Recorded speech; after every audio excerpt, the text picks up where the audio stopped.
Morning all of you. Today we are going to discuss question number 56. Now in question number 56, specially I want to discuss this reserves and surplus. Now note number. So I have to see the note. Now see, in note you are having this surplus balance of statement of P&L. This will come in operating activity because you are going to start the question with this. Then general reserve will also come in operating activity because again you are going, this is added in the net profit after tax, that is transferred to reserve, right? So both will come in operating activity. But this securities premium reserve, if you are thinking that this is a reserve and it will come in operating activity, but it will not come in operating activity. Why? Because security premium reserve is not generated from P&L. हम वही reserves add करते हैं ये net profit के अंदर जो P&L में से जनरेट होते हैं. अगर आपको याद हो तो सिक्योरिटीज प्रीमियम रिजर्व क्या होता है, जब आप अपने शेयर्स, जैसे शेयर 100 रुपीज़ का एक है पर आपने 110 में इशू किया है, सो 10 rupees is called SPR, securities premium reserve. And ये 10 रुपीज़ कंपनी के लिए प्रॉफिट है क्योंकि 10 वाली चीज़ उन्होंने 110 में इशू की है. सो प्रॉफिट पर कौन सा प्रॉफिट है? ये रेवेन्यू प्रॉफिट नहीं है, मतलब ये रोज की एक्टिविटी में से जनरेट हुआ प्रॉफिट नहीं है. ये कैपिटल प्रॉफिट कहा जाता है. कौन सा प्रॉफिट कहा जाता है? Capital profit, right. इसीलिए ये P&L में से जनरेट नहीं होता है, हुआ है. तो SPR, सिक्योरिटीज प्रीमियम रिजर्व, ये कैपिटल प्रॉफिट का एक टाइप है. इसीलिए और P&L अकाउंट में जो प्रॉफिट्स होते हैं वो आपके रेवेन्यू प्रॉफिट्स होते हैं, मतलब आपकी डे टू डे एक्टिविटी में से जनरेट हुए प्रॉफिट. तो ये वाले जनरल रिजर्व होता है ऐड क्योंकि वो रेवेन्यू प्रॉफिट है, जबकि सिक्योरिटीज प्रीमियम रिजर्व वो रेवेन्यू प्रॉफिट नहीं है, वो कैपिटल प्रॉफिट है. इसीलिए वो फाइनेंसिंग एक्टिविटी में आएगा और प्लस होगा क्योंकि प्रीवियस ईयर में कुछ नहीं था और फिर 2020 में 20,000 हो गया, मतलब इसको आप जीरो कंसिडर कर सकते हो. तो जीरो में से 20,000 हो गया, मतलब फाइनेंसिंग एक्टिविटी में प्लस होगा 20,000. सिक्योरिटीज प्रीमियम रिजर्व ऐसा करके आपको प्लस करना है. तो ये एक ही रिजर्व ऐसा है जो कैपिटल रिजर्व है, इसीलिए ये P&L में नहीं आएगा, इसीलिए ऑपरेटिंग एक्टिविटी में प्लस नहीं होता है. जनरल रिजर्व एंड इससे तो आपका क्वेश्चन स्टार्ट होता है, ये दोनों P&L वाले ही है, इसीलिए ये जनरल रिजर्व ऑपरेटिंग एक्टिविटी में प्लस होता है. So always remember, securities premium reserve is a capital profit और वो उसमें से जनरेट हुआ है, इसीलिए वो P&L में प्लस नहीं होगा. और ये शेयर इश्यू करने के टाइम पे ये होता है, इसीलिए फाइनेंसिंग एक्टिविटी में जाता है. Then fixed tangible assets 2, you are having note number 2, in that you are having machine and accumulated depreciation और उस पर एडजस्टमेंट है. So you know now how to solve this because कल हमने इसके 2 क्वेश्चंस वीडियो में सॉल्व किए थे. So now you will do this at your own today. And now one more, that is this cash and cash equivalent में क्या क्या है. Cash at hand and cash at bank, both आपको opening balances plus करने होते हैं. Now I want to discuss this non current investments. Non current investments भी investing activity में ही आता है, पर इसके ऊपर एडजस्टमेंट है, ये रही, राइट. और मैंने पहले ही बोला है जिस पे एडजस्टमेंट हो आपको उसके अकाउंट बनाने पड़ते हैं, इसीलिए उस पर क्रॉस लगा दो, तो इस पे भी क्रॉस लग जाएगा और ये नॉन करंट इन्वेस्टमेंट पे भी क्रॉस लग जाएगा. बाकी किसी पे क्रॉस नहीं लगेगा. क्रॉस मतलब हम इसका अकाउंट ओपन करेंगे. सो नॉन करंट इन्वेस्टमेंट्स का अकाउंट भी ओपन करेंगे. सेम है वो जैसे आपने असेट अकाउंट बनाया. So working note, right, and here you will write non current investment account.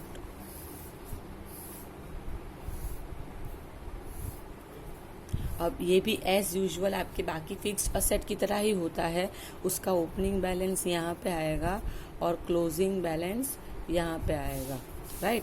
Now what is the opening balance of non current investment? Previous year आपका 19 है, it is 2 lakhs and closing balance 2,70,000 है. तो यहाँ पे 2 lakhs आएगा और यहाँ पे 2,70,000 आएगा, राइट. ये ओपनिंग है, ये क्लोजिंग है. ये भी आपकी बाकी असेट्स की तरह सेम ही होता है. अगर असेट्स आप इन्वेस्टमेंट सेल कर रहे हो तो बाय बैंक सोल्ड, और अगर लॉस हो रहा है तो by P&L loss. But remember one thing, ये इन्वेस्टमेंट्स है, ये आपके फिक्स्ड असेट्स नहीं है, इसलिए इस पर डेप्रिसिएशन कभी नहीं लगेगा। उसकी वैल्यू कम हुई मतलब वो सेल ही हुआ होता है, सो डेप्री नहीं आता है इन्वेस्टमेंट में।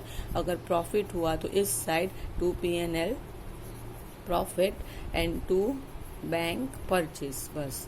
अगर आप ध्यान से देखो तो एक चीज़ इसके अंदर नहीं है, वो है डेप्रिसिएशन, क्योंकि ये नॉन करंट इन्वेस्टमेंट अकाउंट है, ये फिक्स्ड असेट अकाउंट नहीं है।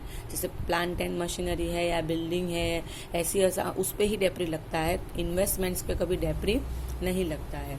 So now let's check the adjustment.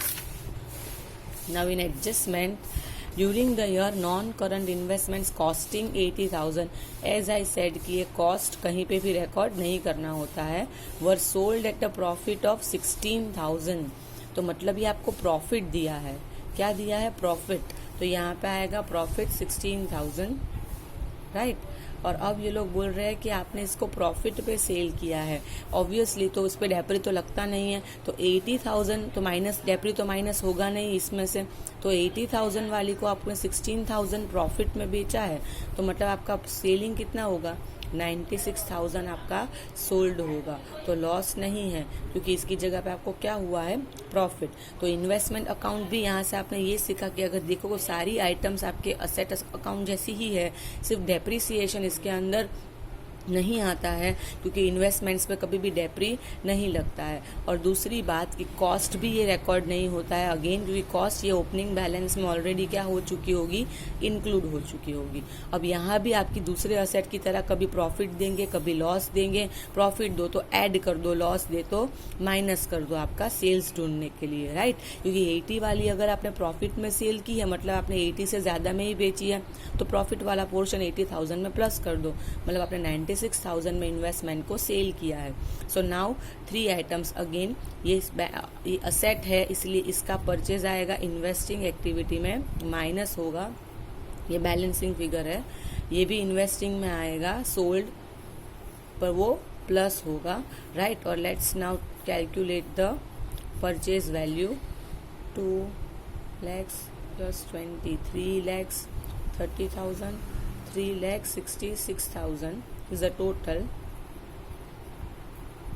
उसमें से 1,50,000 इज योर परचेज, एंड ये आपका आएगा इन्वेस्टिंग एक्टिविटी में, दोनों purchase of investment, sale of investment investing में आएगा, and this is called profit on sale of investment. ये आपका नॉन ऑपरेटिंग इनकम है, राइट। मतलब ये ऑपरेटिंग एक्टिविटी में माइनस होगा नॉन ऑपरेटिंग इनकम वाले स्लॉट में। सो ये भी आपका बाकी असेट्स की तरह ऐसे ही बनेगा, सिर्फ डेप्रिसिएशन नहीं आता है क्योंकि ये इन्वेस्टमेंट्स हैं, right? So I have explained the 2 new things in this question is your one is security premium reserve कि वो ट्रांसफर टू रिजर्व में नहीं आएगा, वो फाइनेंसिंग एक्टिविटी में प्लस होगा, क्योंकि ये शेयर इश्यू करते हो जब ज़्यादा वैल्यू से, फेस वैल्यू से, तब क्रिएट होता है और वो प्रॉफिट होता है, इसलिए वो कैपिटल प्रॉफिट है। और ये रेवेन्यू प्रॉफिट नहीं है, ये P&L में से जनरेट नहीं होता है, इसीलिए इसको P&L अकाउंट में वापस ऐड करने की ज़रूरत नहीं है। रिमेंबर वन थिंग, हम कैश फ्लो स्टेटमेंट में P&L अकाउंट में हम वही चीज़ें ऐड बैक करते हैं जो P&L की डेबिट पे होती है, देखो ये, राइट। और यहाँ से हम स्टार्ट कर रहे हैं नेट प्रॉफिट, इसीलिए इसमें प्रोविजन, ट्रांसफर टू रिजर्व वो सब ऐड होता है, पर ये ट्रांसफर टू रिजर्व में SPR नहीं होता है, क्योंकि SPR P&L में से जनरेट नहीं हुआ है। P&L मतलब ये रेवेन्यू प्रॉफिट है, राइट। SPR रेवेन्यू प्रॉफिट में से जनरेट नहीं हुआ है, SPR कैपिटल प्रॉफिट में से जनरेट हुआ है, इसीलिए वो P&L की आइटम ही नहीं है, इसलिए वो P&L में वापस ऐड बैक नहीं होगा, और वो फाइनेंसिंग एक्टिविटी में आपका जाएगा, securities premium reserve. Always remember कि securities premium reserve financing activity में ये भी आएगा, सिक्योरिटीज प्रीमियम रिजर्व, और आपका शेयर कैपिटल भी आएगा जो 12 लाख से 16 लाख हो चुका है, मतलब 4 लाख प्लस आएगा फाइनेंसिंग एक्टिविटी में, right. Then this is a hidden adjustment, इस पे कोई नीचे एडजस्टमेंट नहीं है, तो सबसे इजी होता है कि सिर्फ आपको ओपनिंग बैलेंस पे ही इंटरेस्ट लगाना है। 2 लाख का 10% 20,000 इंटरेस्ट आएगा, interest on debentures 20,000 and 2 lakhs में से 320 हो गया, मतलब 1,20,000 is considered as an issue of debentures, right. So 120 is issue of debenture and इसका 20,000 इंटरेस्ट आएगा. जैसे कुछ नहीं बोला होता है तो आपको ये 10% ओपनिंग बैलेंस पे लगाने होते हैं.